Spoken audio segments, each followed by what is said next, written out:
As negociações relacionadas com bolsas de valores se originaram na Idade Média, mas as operações eram feitas com metais preciosos, moedas e letras de câmbio.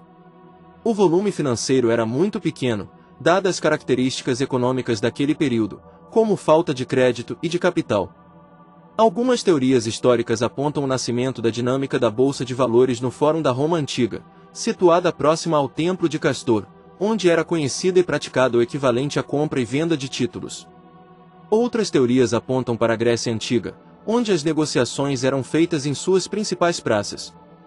Porém, independente das histórias, não existe uma definição estruturada do surgimento dessas práticas comerciais, apenas que se originam das mais remotas civilizações e possuíam características diferentes das conhecidas hoje em dia.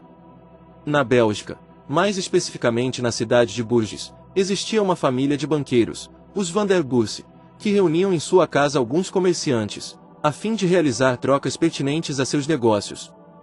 Daí surgiram teorias com relação ao nome dado ao lugar onde se realizam esses tipos de negócios, do sobrenome do anfitrião dessas reuniões.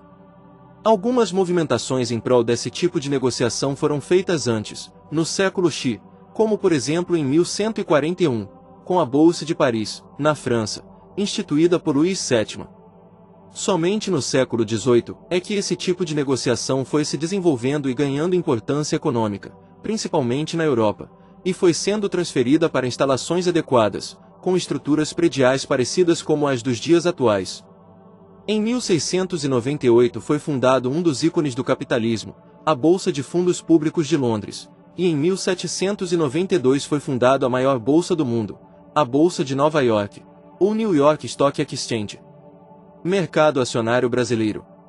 Os brasileiros anteriormente não costumavam investir em ações, optando por outros tipos de investimentos, como por exemplo imóveis e caderneta de poupança.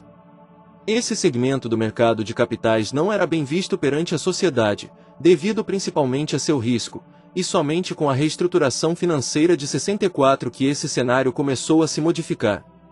Com essa reforma, novas regras e políticas de incentivo foram inseridas, além de serem criadas instituições responsáveis pela intermediação financeira, pela regulamentação e pela fiscalização do mercado. Foi nesse momento também que surgiram as sociedades corretoras e bancos de investimentos.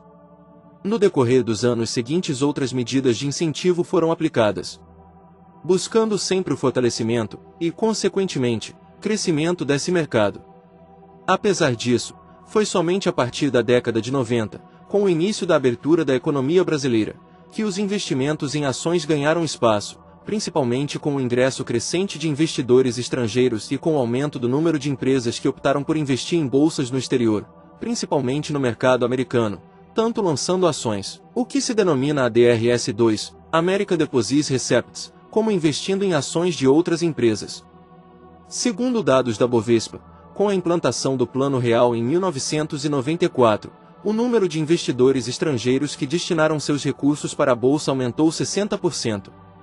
Com isso, foram se aprimorando os mecanismos de supervisão e de melhoria da transparência, requisitos indispensáveis para atrair investidores mais conscientes e exigentes.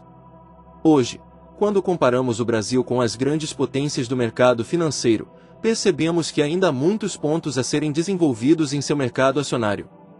Apesar disso, o investimento em ações encontra-se em expansão e possui um grande potencial, pois conta com a sofisticação dos melhores sistemas financeiros do mundo. Está mais eficiente, seguro, transparente e em constante processo de melhoria.